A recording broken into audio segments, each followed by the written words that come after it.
What is vibing? This is Vish, and today I'm gonna be responding to Sadhguru's video on government can manage museums, not temples. Also, if you can hit that subscribe button, I'll be truly grateful. I'm a meditation coach and I've got hundreds of people on their meditation journeys. If you have any questions as to how to start or anything with the journey, either comment down below or message me on Instagram @VishVibes. Sadhguru is a yogi, mystic, and visionary who is enlightening the world. I'm truly grateful for his presence and all the amazing works that he's doing. Let's see what he has to say about the museums and temples and government interference, and I'm just curious. Let's watch together. Here we are at Lepakshi temple. When I was a child, in my grandparents' home, this was a very important temple because this was built during the Vijayanagar Empire, to which they happen to be our forefathers. And my great-grandfather built some chowdhury close by. 50 years ago, I have come here. It was a grand temple with lots of people, daily pujas. Today, it's in abject state of neglect. Well, it's become an archaeological monument. It's only for tourists. Temple is not a place of propaganda. Temple is a place of power which should draw people. Once you take away that power, there are no people, there are only stragglers, tourists, people who want some privacy young boys and girls hanging around because looking for privacy, hiding in the temple. This is what it's become. It's most unfortunate. This will be the fate of most temples in the country, in South India particularly. If we don't regenerate them, if you don't make them into living, powerful spaces, they will not be valued just for the stonework. It is the power of consecration which makes them what they are. It is time, it is definitely time that uninvolved government employees should not be managing the temple.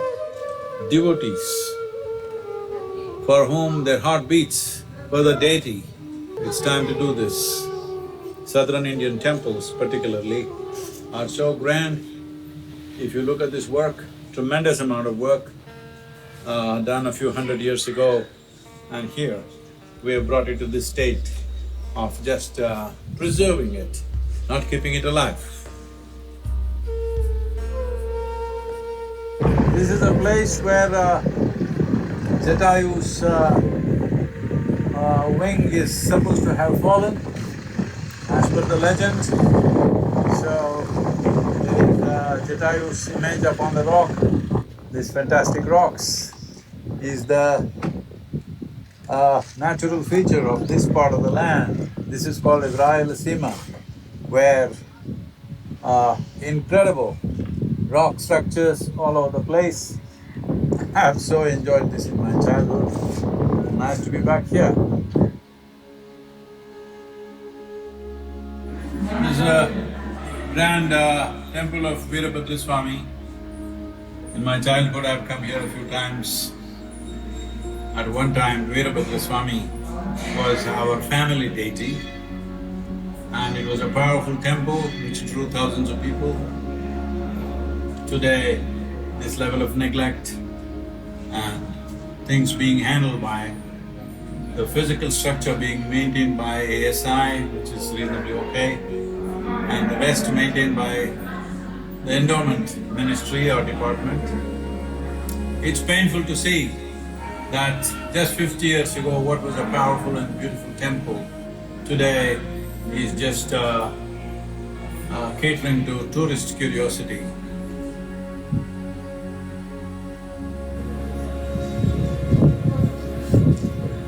Powerfully consecrated temples like the Nagalinga has come to an abject state of neglect.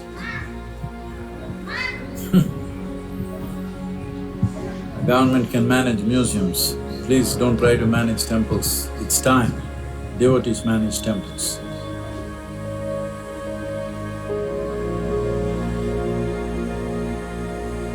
Wow. Beautiful. Wow.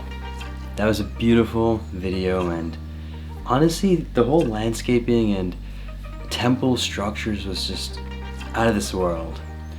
I might have been there once when I was younger, because I do remember visiting, I forget what part of Karnataka, but there was a Vijayanagar temple as well as the fort, which I remember seeing. So definitely brought back some memories, and I love to see Sadhguru connecting back with these monuments and structures and temples. It is very interesting to see how much India has changed, and with all these temples being, as he says now, preserved rather than made alive.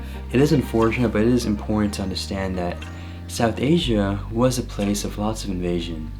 And more recently, with regards to the Western, as in the British rule of India and the other Europeans, there was a lot of looting and just a lot of stealing that occurred, which resulted in South Asia and India losing a lot of the gems, and whether it's diamonds and beautiful things that just got taken away.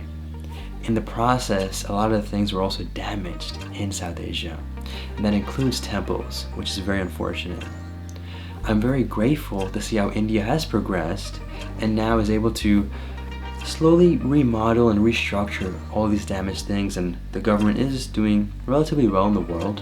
India by itself is definitely doing well, I would say, relatively, in terms of how it was maybe a few decades ago and back in the early 1900s. So definitely props to the progress. However, what I will have to say is, this is from the experience that I've had, just comparing the way things are maintained in the US to how things are maintained in India.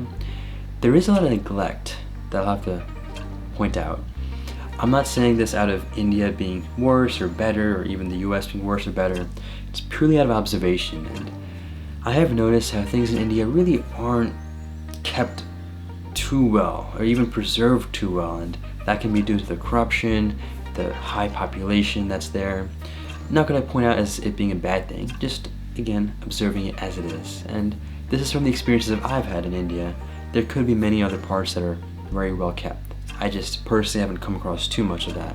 With that all being said, I will have to stand by what Sadhguru is saying on this topic, and how the government should let the devotees take care of the temples. He even mentioned this in another video, how the government, not knowing how the sacred practices work and how the structures have to be aligned in a certain way and certain things go in certain places, would lead to them damaging the temples, because they would think they're remodeling by putting a certain paint on, but that paint would damage the divinity of that temple. And it's important that you respect that temple, whether it's a temple, mosque, church, any place of worship or holy place. Let the devotees take care of it. When a government gets involved with something like that and doesn't know how to take care of it, that's what leads to the destruction. That is why 100% I have to stand by Sadhguru on this matter and say that devotees should be the ones responsible, not the government. And I'm not even taking this politically. I'm just saying, let the government laissez-faire on this and hands off, and yeah, just let the devotees do the job. The devotees will be the ones that will know what to do and know the true value and connection to the temple, and as a result will properly take care of it and maintain it, as well as reinvigorate the energy that is needed to make it alive, not just preserved. Thank you so much for watching this response to Sadhguru's video. I appreciate you taking the time. Make a great day, take this joyfully, and stay conscious.